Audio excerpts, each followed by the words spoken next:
श्री कृष्ण कहते हैं, जो होता है अच्छे के लिए होता है। कभी कभी विपरीत परिस्थितियां हमारी वर्तमान स्थिति को अच्छा करने के लिए आती है। मन चंचल होता है, ये इधर उधर भागता है और किसी भी कार्य की एकाग्रता का दुश्मन है। लेकिन यदि यह व्यक्ति के वश में हो जाए तो इससे अच्छा कोई मित्र नहीं है। इसीलिए मन को एकाग्र करना जरूरी है और मन को एकाग्र करने के लिए बस थोड़े से प्रयास और अभ्यास की जरूरत होती है। भगवान कहते हैं, मेरे लिए ना कोई घृणित है, ना कोई मित्र, ना ही कोई प्रिय है, ना कोई निर्धन है, ना ही कोई धनी है। बस जो भक्ति भाव के साथ मुझे याद करते हैं, मैं उनका हूं और वो मेरे। श्री कृष्ण कहते हैं, वो किसी के भाग्य के निर्माता नहीं है। व्यक्ति खुद ही अपना भाग्य लिखता है। आप जैसा बीज बोएंगे, आप वैसा ही फसल काटेंगे।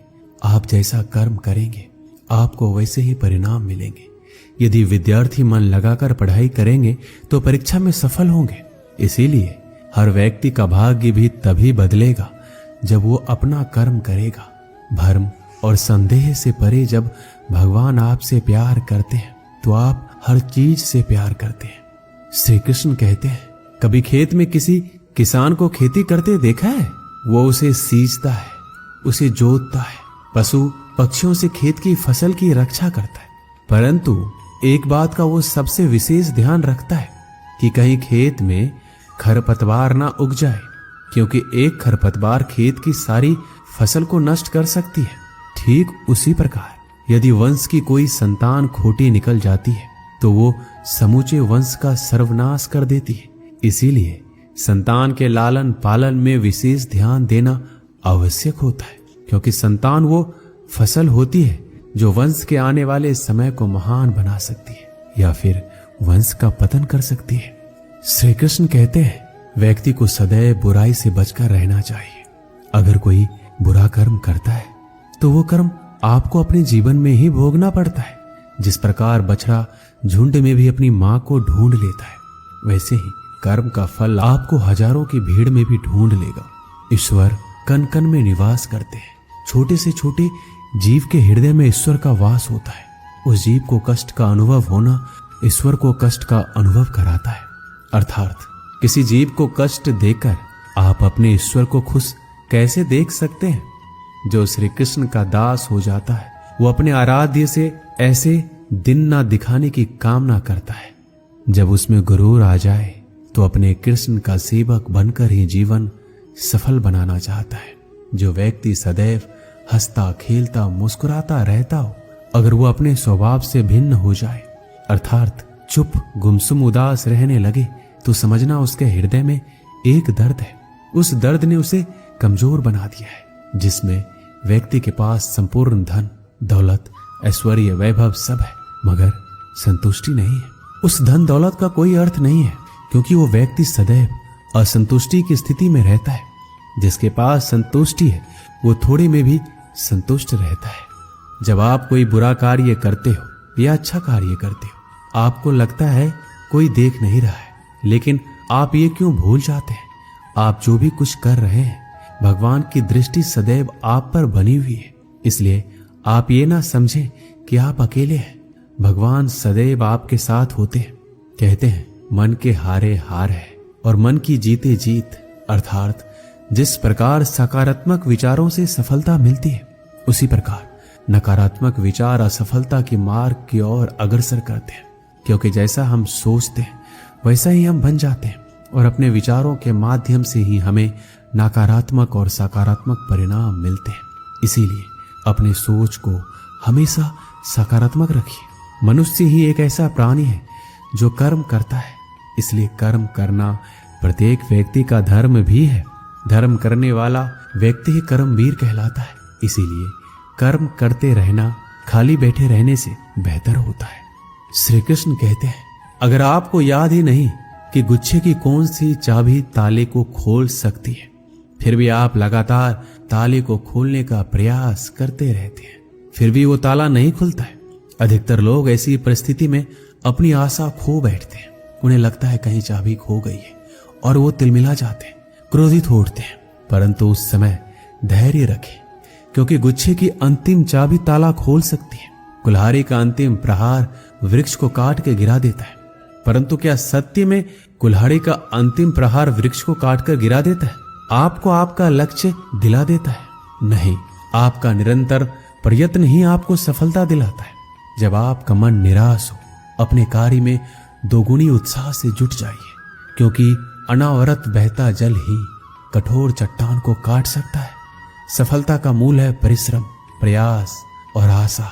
श्री कृष्ण कहते हैं, आपको पूरे धैर्य और भगवान पर विश्वास के साथ अपना जीवन निर्वाह करना चाहिए। लोग अक्सर सच कहने से बचते हैं या डरते हैं, पर सत्य कभी छुप नहीं सकता, ना ही कभी मिट सकता है। हम कितना भी छुपा लें, पर एक ना एक दिन सच तो उजागर हो ही जाएगा। इसलिए जो बात सच पर आधारित हो, उसे कहने या मानने से कभी नहीं डरना चाहिए। लोग अपने शरीर को सुंदर बनाने में लगे रहते हैं, पर आत्मा की सुंदरता शरीर की सुंदरता से कहीं ज्यादा महत्वपूर्ण है। शरीर तो नश्वर है, मिट्टी से बना है और मिट्टी में ही मिल जाता है, पर आत्मा अमर है। इसलिए आत्मा की सुंदरता पर ध्यान दो। आत्मा की सुंदरता स्वयं को भगवान में लीन करने में मिलती है। जो अज्ञानी व्यक्ति होता है, वो ये गलतफहमी पाल लेता है कि मैं करता हूं, सभी कार्य मेरे द्वारा किए जा रहे हैं। ऐसे में उसमें अहंकार घर कर लेता है। परंतु इस सृष्टि में जो भी हो रहा है, सब कुछ भगवान के इच्छा से हो रहा है। अज्ञानता के कारण व्यक्ति में जब अहंकार जन्म लेता है, तो उसका पतन होना निश्चित है। श्री कृष्ण कहते हैं, मनुष्य का जीवन ऋतुओं के समान होता है। आज ग्रीष्म तो कल वर्षा, परसों शीत। तनिक संकट आया तो हम संयम खो बैठते हैं, तो तनिक ऋतु बदले तो हम अधीर हो जाते हैं। अपने आक्रोश, अपने क्रोध में हम उनसे ही संबंध बिगाड़ लेते हैं जो हमारे अपने होते हैं। क्यों ऐसा ही होता है ना? हमें लगता है कि हमारे अपने हैं, फिर से मना लेंगे, परंतु स्मरण रखिए, सदा ऐसा करना संभव नहीं होता। सागर की उछलती लहरों को तट सहता है, और यदि तट ही टूट जाए तो बाढ़ आ जाती है। हमारे संबंध दूध की भांति होते हैं। दूध तपकर उबल सकता है, परंतु यदि उसमें खटास आ जाए तो वो फट भी जाते हैं, और फटे दूध को चाहे कितना मथ लो, उसमें से मातम नहीं निकलेगा। इसलिए अपने संबंधों को संभाल कर निभाना चाहिए।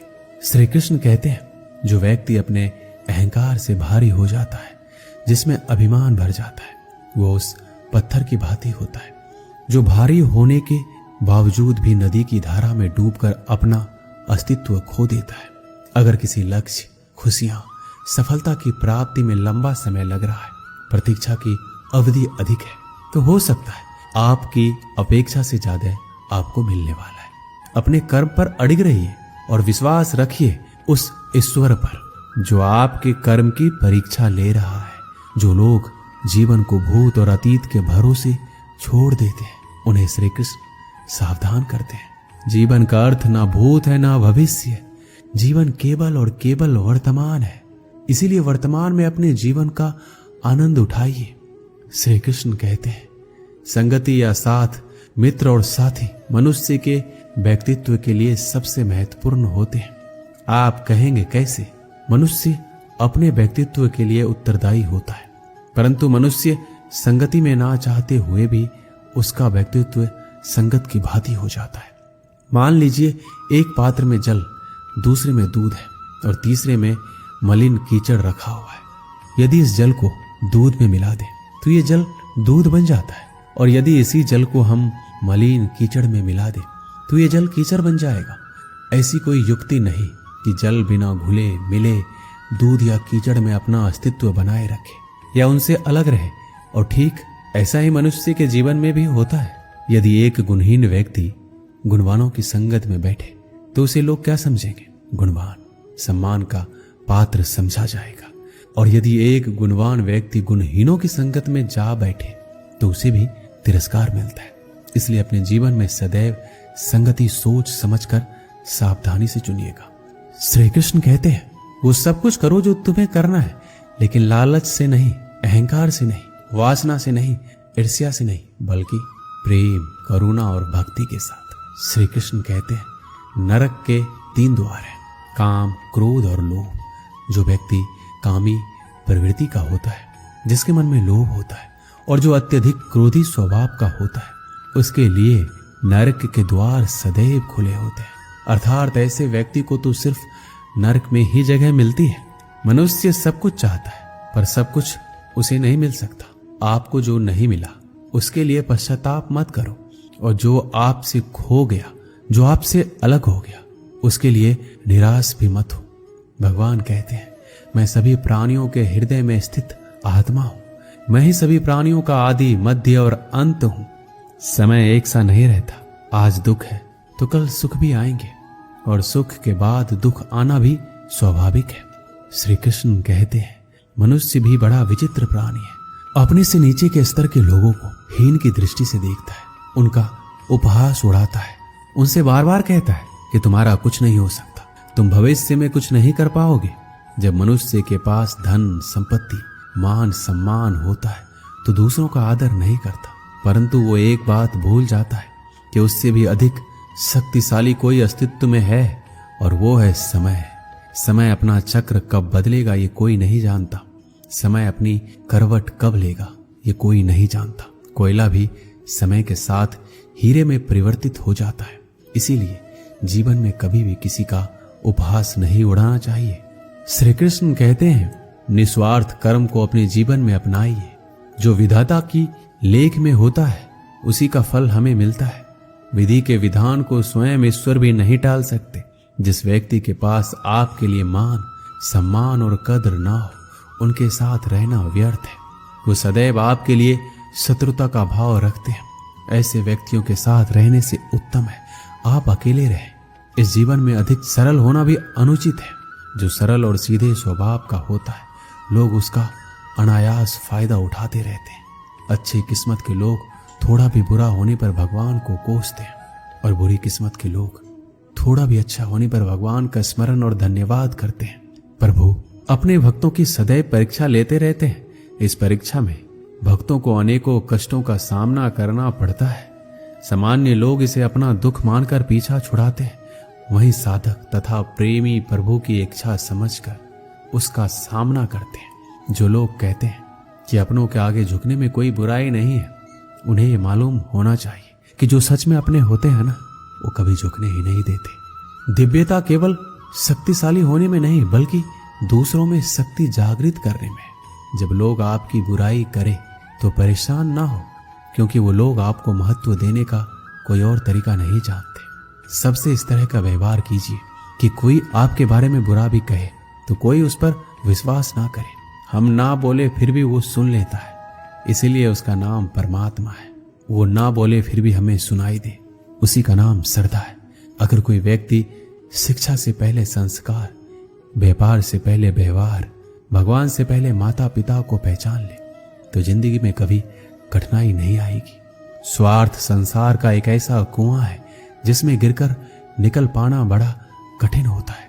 श्री कृष्ण कहते हैं, आपने चुंबक को तो देखा ही होगा, कैसे वो लोहे की ओर आकर्षित होता है और कैसे वो लोहे को अपनी ओर आकर्षित करता है, क्योंकि उसके स्वभाव में ही आकर्षण है। हम सबके भीतर एक ऐसा ही चुंबक होता है, विचार का चुंबक, जो सदा अपने ही जैसे विचारों को आकर्षित करता है। हम जो बोलते हैं वही करते हैं, उसी प्रकार हम जो सोचते हैं वैसा ही पाते हैं। साधु ईश्वर का नाम जपता है तो उसे ईश्वर मिल जाता है, अर्थात फल हमारी सोच पर ही निर्भर करता है।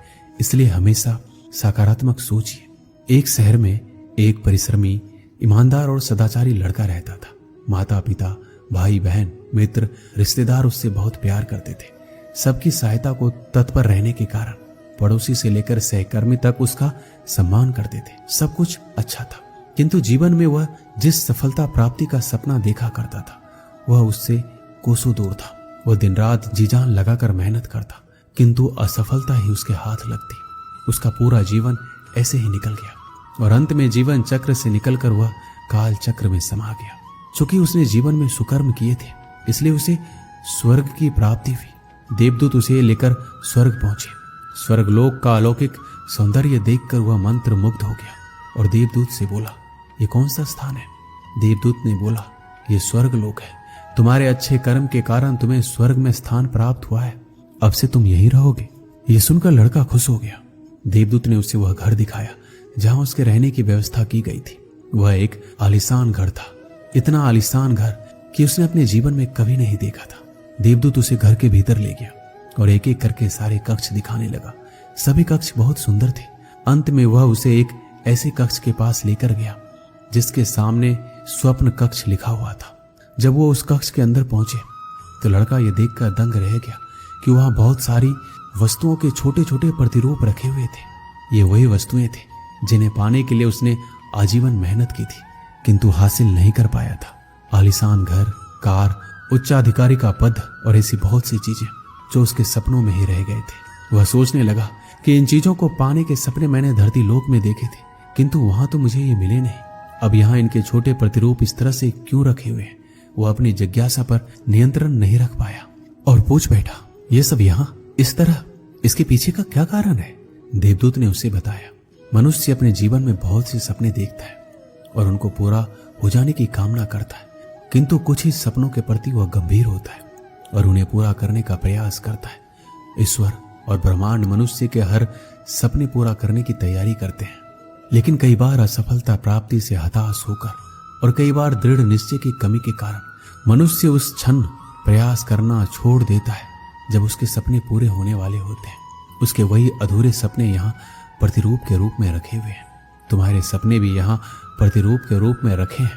तुमने अंत समय तक हार ना मानी होती तो उसे अपने जीवन में प्राप्त कर चुके होते। लड़के को अपने जीवन काल में की गई गलती समझ आ गई किंतु मृत्यु पश्चात अब कुछ नहीं कर सकता था। इस कहानी से हमें यही सीख मिलती है कि किसी भी कार्य को पूर्ण करने की दिशा में अगर आप आगे बढ़ रहे हैं तो उसे दृढ़ निश्चय के साथ कीजिए। चाहे कितनी भी मुश्किलें क्यों ना आए, चाहे कितनी बार भी असफलता का सामना क्यों ना करना पड़े, अपने सपने को पूरा करने की दिशा में तब तक प्रयास करते रहेंगे जब तक वो पूरे नहीं हो जाते। अन्यथा समय निकल जाने के बाद ये मलाल रह जाएगा कि काश मैंने थोड़ा प्रयास और किया होता। अपने सपनों को अधूरा मत रहने दीजिए। दृढ़ निश्चय और अथक प्रयास से उन्हें हकीकत में तब्दील करके ही दम लीजिए। श्री कृष्ण सदैव आपके साथ है। दोस्तों, इस वीडियो में बस इतना ही। मिलते हैं अगले वीडियो में। अपना ख्याल रखिएगा। जय श्री कृष्ण।